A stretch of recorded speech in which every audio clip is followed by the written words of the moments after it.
Hola, buenas tardes. Bueno, me presento antes de empezar. Soy la doctora Ventosa, soy ginecóloga aquí en la clínica ReproClinic en Barcelona y hoy os voy a hablar un poco de dos tratamientos que son los principales tratamientos que hacemos con óvulos propios, con las pacientes, que son la inseminación y la FIP. Y hoy vamos a hablar de los dos. Os voy a explicar en qué consiste cada uno, cuáles son las diferencias y cuándo indicamos cada uno de ellos, un poco para que sepáis cuál sería el que os indicaríamos, cuál es el que os convendría, ¿vale? Vamos a hablar un poquito en general. Si tenéis preguntas, no hay problema, luego las podemos ver, ¿vale? Bueno, vamos a empezar hablando un poquito de los dos, en qué consiste cada uno de ellos. Para empezar, la inseminación es el tratamiento más sencillo que podemos ofrecer y hay que hacer primero, bueno, antes de empezar cualquier tratamiento haríamos un estudio de ambos miembros de la pareja y si al final se indicara una inseminación, pues se empezaría haciendo una pequeña estimulación con una mínima dosis de hormona o incluso en algunos casos se puede hacer sin ninguna dosis de hormona. Iríamos haciendo controles, iríamos haciendo un seguimiento del ciclo hasta que viéramos que hay uno o dos folículos, uno o dos óvulos que están a punto de ovular y en ese caso, en ese momento, daríamos una medicación para provocar la ovulación. Entonces se os citaría en la clínica para hacer estrictamente el procedimiento de inseminación, que consiste en introducir una muestra de semen concentrada, de buena calidad, dentro del útero, en el momento exacto en el que estás ovulando, porque sabemos cuándo estás ovulando ya que lo hemos provocado nosotros mismos con una medicación. Entonces, esto se puede hacer con semen de la pareja o con semen de donante, en caso de que no haya pareja o que haya un factor masculino grave. Bueno, tenemos ciertas limitaciones con la inseminación. Por un lado, las trompas tienen que ser permeables, tiene que haber una permeabilidad tubaria porque nosotros introducimos una muestra de esperma, pero luego los espermatozoides tienen que ir ellos mismos por las trompas de falopio buscando el óvulo que ha ovulado, ¿vale? Y a partir de ahí tiene que haber fecundación y luego tiene que haber implantación dentro del útero. Esto ya no lo controlamos. Una vez hacemos la inseminación, introducimos los espermatozoides, es el tratamiento más natural porque después de esto ya no controlamos nada. Es un poco la vía, pues eso, más natural. En cambio, una fecundación in vitro es un tratamiento distinto. Es un tratamiento en el que hay una estimulación ovárica con una dosis de hormona más importante. Por lo tanto, también lleva asociados unos efectos secundarios que no siempre se dan, pero que pueden darse, pues como puede ser dolor de cabeza, molestias abdominales por la estimulación y bueno, se hace el tratamiento con hormonas durante unos 10, 12 días y también se van haciendo controles y cuando vemos que ya en ese momento ya hay varios folículos, varios ovocitos que están preparados, que ya probablemente están maduros, programamos una punción folicular. La punción folicular es una pequeña intervención en la que vamos a recuperar los óvulos. Entonces, como cualquier intervención, pues tiene sus riesgos. Es verdad que es una intervención muy corta, dura 15 minutos más o menos. Se hace con sedación, es decir, con una anestesia muy ligera. Vosotras podréis respirar por vosotras mismas, pero no sentís nada de dolor. Y tras la pequeña intervención os recuperáis y os podéis ir a casa. Pero sí que recomendamos hacer reposo, ¿vale? Tras la punción, porque hay molestias, porque hemos pinchado los ovarios. Entonces, bueno, para prevenir riesgos recomendamos ese día hacer reposo. Entonces, claro, la fecundación in vitro, por esto precisamente, porque tenemos que pasar por esta pequeña intervención, es un tratamiento que tiene algunos riesgos, cosa que la inseminación pues, es más inocuo en ese sentido. También hay riesgo, en caso de una respuesta muy elevada a la estimulación, hay una cosa que llamamos el riesgo de síndrome de hiperestimulación ovárica.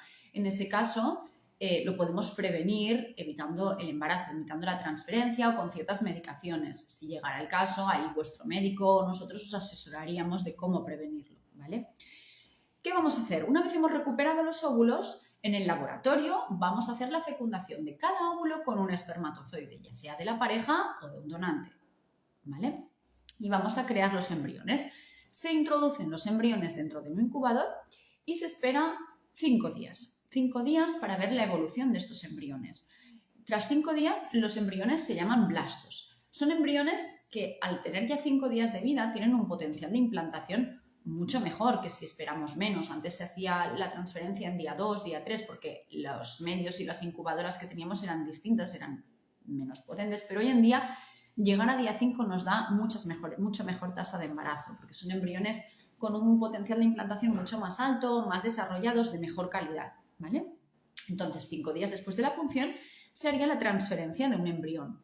Si tuviéramos más de un embrión, el resto se congelaría y entonces nos daría opción a hacer más transferencias si no quedarais embarazadas a la primera o incluso para un segundo embarazo en un futuro. ¿Vale? Entonces, estos son un poquito los dos tratamientos. Las principales diferencias ya lo hemos ido comentando. Por un lado, los efectos secundarios por la estimulación, que obviamente al haber más dosis en la fecundación in vitro, pues hay más efectos secundarios. También los riesgos asociados pues, a eso, a la punción, a la hiperestimulación. Esto en la inseminación no lo tendríamos. La inseminación parece un tratamiento más cómodo, está claro, porque es más sencillo, es más natural, pero obviamente también a nivel de resultados es completamente distinto. O sea, las tasas de embarazo con una inseminación son mucho más bajitas y también hay que valorar qué tipo de esterilidad, qué problemas hay, que con una fecundación in vitro en la que estamos yendo más allá. No solo nos dedicamos a introducir el esperma dentro del útero en el momento en el que estás, en el momento más fértil, no, en una fecundación in vitro vamos mucho más allá, porque vamos a coger cada óvulo y lo vamos a fecundar fuera en el laboratorio. Y después de eso vamos a esperar y vamos a ver el desarrollo de los embriones. Y vamos a transferir un embrión que ya le vemos un aspecto, unas características de que es de buena calidad, que se ha estado desarrollando, hemos estado controlando muchas cosas y eso nos da unas tasas de embarazo mucho más altas, ¿vale? Hemos ido más allá. Es verdad que la fecundación ya no la podemos controlar, la fecundación no, la implantación ya no la podemos controlar, pero todos los pasos anteriores sí que se han dado en el laboratorio y los hemos ido controlando. Entonces, también por otro lado, la inseminación te da una oportunidad. Tú haces un ciclo de inseminación, se hace la inseminación, si te quedas embarazada ese mes, genial. Si no te quedas, hay que volver a empezar de nuevo con el tratamiento. En el caso de la fecundación in vitro, como ya hemos comentado, se transferiría un embrión el primer mes, pero si hubiera más embriones se congelarían. Entonces, si no quedas embarazada en ese primer mes, tienes más opciones. Si tienes, por ejemplo, 3 embriones congelados, pues el siguiente mes se puede transferir otro embrión. ¿Que te quedas embarazada? Perfecto. Nos quedan 2 embriones congelados para un segundo embarazo. ¿Que no te quedas embarazada? Aún tenemos otra oportunidad, ¿vale? Entonces, una fecundación in vitro tienes más opciones porque te da más oportunidades de búsqueda de embarazo. Y otra diferencia importante entre estos tratamientos es el coste, ¿vale? Esto en cualquier sitio que preguntéis, evidentemente no es el mismo porque a nivel de laboratorio, a nivel de tratamiento, pues los costes son distintos, pero también hemos hablado que las oportunidades de embarazo y las tasas de embarazo también son muy diferentes entre uno y otro. Entonces, lo que os interesaba y lo que íbamos a hablar hoy, ¿no? ¿Cuándo estaría indicado un tratamiento o cuándo estaría indicado el otro tratamiento? Bueno, pues depende mucho de las circunstancias, del tiempo de esterilidad, de si hay pareja masculina o no, si hay factor masculino o no, pero en general, ¿vale? Siempre esto es algo que tenemos que personalizar y por eso yo siempre recomiendo que solicéis una cita con médico, ¿no? Con el ginecólogo, que es quien va a revisar vuestro caso y os va a asesorar de forma personalizada. Pero en términos generales, ¿cuándo indicaríamos una inseminación de entrada? Bueno, pues una mujer sin pareja masculina, o mujer sola o pareja de 2 mujeres. Ahí no ha habido intento de embarazo como tal de forma natural, con lo cual una inseminación puede ser una buena opción, sobre todo si se trata de mujeres jóvenes de menos de 35 años, ¿vale? Ahí las tasas de embarazo todavía son aceptables con la inseminación. Cuando hablamos de más de 35 o 36 años, la tasa de embarazo baja mucho con inseminación y con fecundación in vitro, pero sobre todo con inseminación. ¿Cuándo más podríamos indicar una inseminación?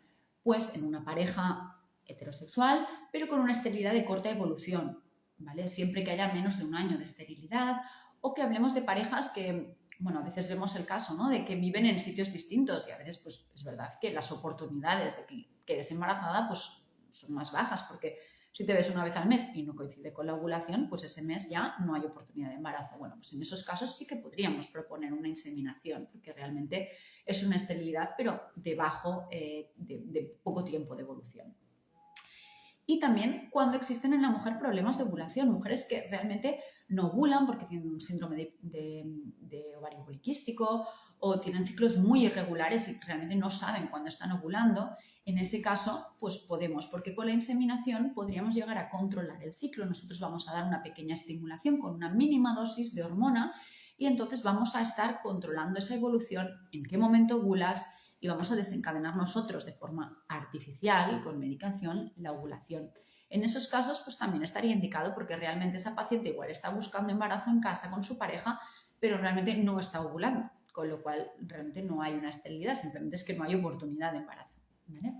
En esos casos sería cuando podríamos intentar hacer una inseminación como primer caso.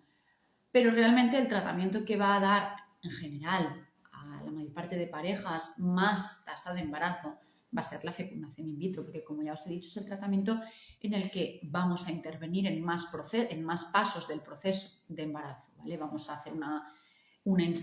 hacer la fecundación a nivel de laboratorio de cada óvulo, vamos a esperar la evolución de los embriones. Entonces, esto también nos va a dar mucha información de la calidad de los óvulos, de la calidad de los espermatozoides y de la evolución de los embriones, por lo tanto, de la calidad de los embriones que estamos poniendo. Entonces, a partir de aquí vamos a poner los embriones en un endometrio que ya vamos a preparar explícitamente para que esté preparado, que sea receptivo, y entonces a partir de ahí sí que es verdad que la implantación no la podemos controlar, pero habremos controlado todos los pasos de antes y por eso las tasas de embarazo son mucho más altas con fecundación in vitro. ¿Cuándo indicaremos una fecundación in vitro? Pues en una pareja heterosexual de hombre y mujer que llevan más de un año buscando, en general es el tratamiento indicado, ¿vale? ¿Cuándo más? Pues sobre todo en mujeres tengan una pareja con más de 35 o 36 años. Una mujer que nunca ha buscado embarazo, que tiene 36 años, ¿se pueden intentar inseminaciones? Sí, se puede si es lo que tú quieres, ¿vale? Siempre nosotros cuando venís a la consulta tenemos muy en cuenta qué es lo que vosotras queréis, porque vosotras sois la paciente, pero es vuestro cuerpo y al final decidís. Nosotros os vamos a asesorar, os vamos a guiar y os vamos a acompañar durante el proceso, pero al final quienes deciden sobre su cuerpo sois vosotras. Entonces, yo siempre a partir de esa edad, de los 35-36 años, voy a recomendar la fecundación in vitro porque es el tratamiento que realmente tiene una tasa de embarazo mayor.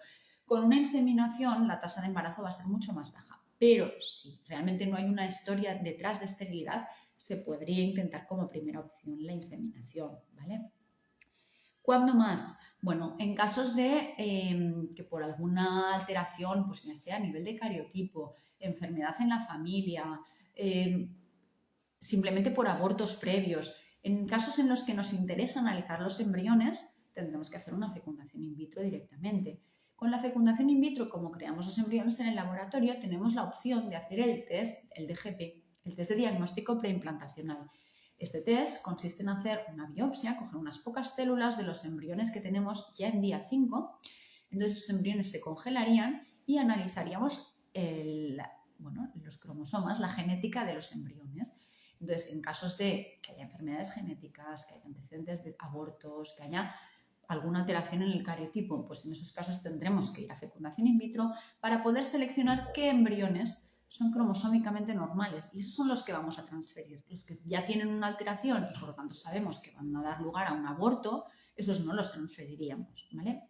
Esto también hay que hacer una valoración personalizada de cuándo indicamos esta prueba, el DGP, ¿vale? Pero es eso, cuando hay antecedentes o en algunas parejas que por edad, como sabemos que a partir de los 35 años, pero sobre todo a partir de los 40 años de la mujer, aumenta mucho la tasa de abortos, la tasa de cromosomopatías, de alteraciones en los cromosomas de los óvulos y por lo tanto en los embriones, pues en esos casos se hace una valoración de si vale la pena o no hacer el DGP, ¿vale? Y por otro lado, siempre que haya un factor masculino, ¿vale? Si hay un factor masculino, la inseminación, a no ser que decidáis pasar a semen de donante, que siempre es una opción, pero si queréis usar semen de la pareja y hay un factor masculino, la inseminación se nos va a quedar corta, ¿vale? Porque nos va a aportar poco más que aquello que hacéis en casa, ¿vale? Sí que es verdad que vamos a controlar de hacerla en el momento preciso en el que estás ovulando, pero todo lo demás es muy parecido a lo que se puede hacer en casa. Entonces, si hay un factor masculino, aunque sea leve, la mejor opción siempre va a ser una fecundación in vitro, ¿vale? Porque es la que nos va a permitir nosotros en el laboratorio, bueno, la bióloga en el laboratorio va a coger los espermatozoides y va a introducir un espermatozoide dentro de cada óvulo, con lo cual si hay una baja cantidad de espermatozoides, una baja movilidad, pues lo podemos salvar con la fecundación in vitro. Con la inseminación se nos quedará corto, ¿vale? En términos generales, estas son un poco las indicaciones. Ya os digo, luego hay casos específicos que habría que valorar personalmente, ¿vale? Con cada uno de vosotros. No sé si os ha quedado claro, si hay alguna cosa que queráis que comentemos, alguna duda. Veo que aquí se han ido uniendo. Voy a mirar a ver si alguien me ha dejado alguna pregunta, pero si tenéis alguna pregunta la podéis dejar por aquí y os iré contestando.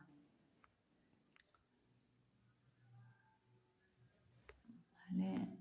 Bueno, hola, os saludo a todas. Veo que os habéis ido uniendo. De momento no hay preguntas. Vamos a esperar un par de minutitos a ver si alguna deja alguna pregunta. Yo encantada de contestaros.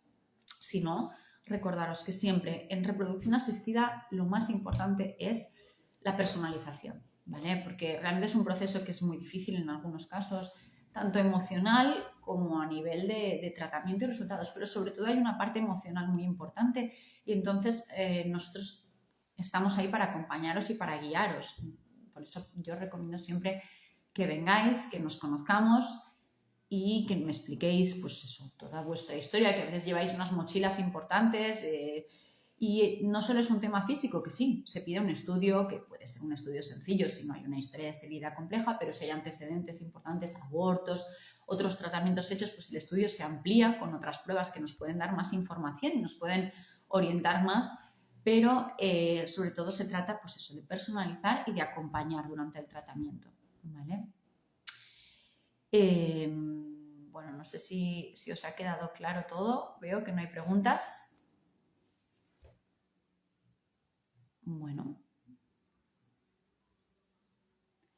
Si no hay preguntas, igualmente vamos a dejar este directo grabado, ¿vale? Para que podáis verlo en otro momento si alguien no se ha podido conectar hoy aquí.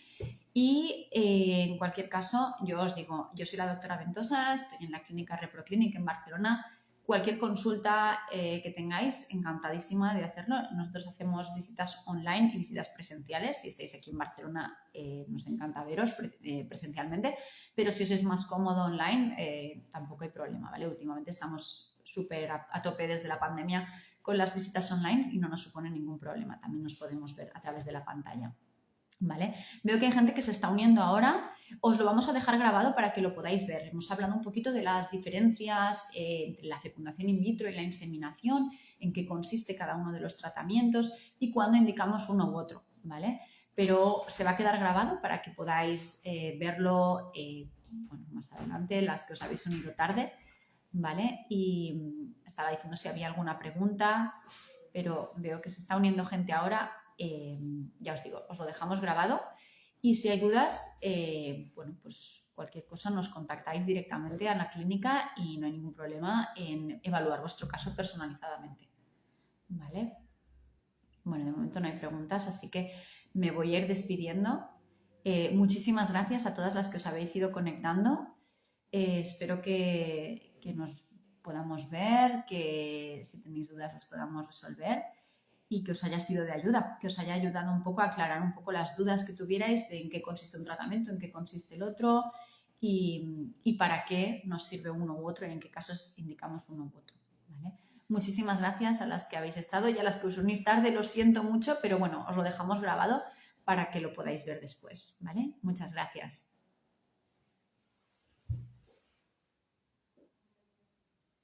A la cruz.